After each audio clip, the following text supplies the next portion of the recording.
ആംസ്റ്റർഡാമിൽ നിന്നും ക്വാലാലംപൂരിലേക്ക് വരികയായിരുന്ന MH17 Malaysian വിമാനത്തിൽ 15 ജീവനക്കാരുൾപ്പെടെ 295 പേരാണ് ഉണ്ടായിരുന്നത്. പ്രാദേശിക സമയം ഉച്ചയ്ക്ക് 3 മണിയോടെയാണ് യുക്രൈൻ വ്യോമാതിർത്തിയിലെ ഡൊണസ്കിൽ മലേഷ്യൻ വിമാനം മിസൈലാക്രമണത്തിനിരയായത്.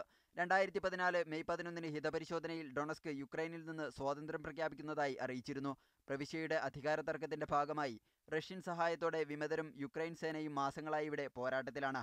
മലേഷ്യൻ യാത്രാ വിമാനത്തിന് നേരെ തങ്ങളുടെ വ്യോമസേന മിസൈലാക്രമണം നടത്തിയിട്ടില്ലെന്ന് യുക്രൈൻ പ്രധാനമന്ത്രി പെട്രോ പൊറോഷെൻകോ പറഞ്ഞു. വിമതരാണ് ആക്രമണത്തിന് പിന്നിലെന്ന് യുക്രൈൻ ആഭ്യന്തരമന്ത്രിയുടെ ഉപദേഷ്ടാവ് ആരോപിച്ചു. ആക്രമണത്തിനായി ഉപയോഗിച്ചത് റഷ്യയുടെ ബുക്ക് മിസൈൽ സംവിധാനമാണെന്നും ആക്രമണം ഭീകരാക്രമണമാണെന്നും യുക്രൈൻ കുറ്റപ്പെടുത്തി. അതേസമയം റഷ്യൻ അനുകൂല വിമതർ ആക്രമണത്തിന്റെ ഉത്തരവാദിത്വം നിഷേധിച്ചു. വ്യോമഗതാഗതത്തിന് ഇനി യുക്രൈൻ വ്യോമാതിർത്തി ഉപയോഗിക്കില്ലെന്ന് റഷ്യൻ എയർലൈൻസ് അറിയിച്ചു.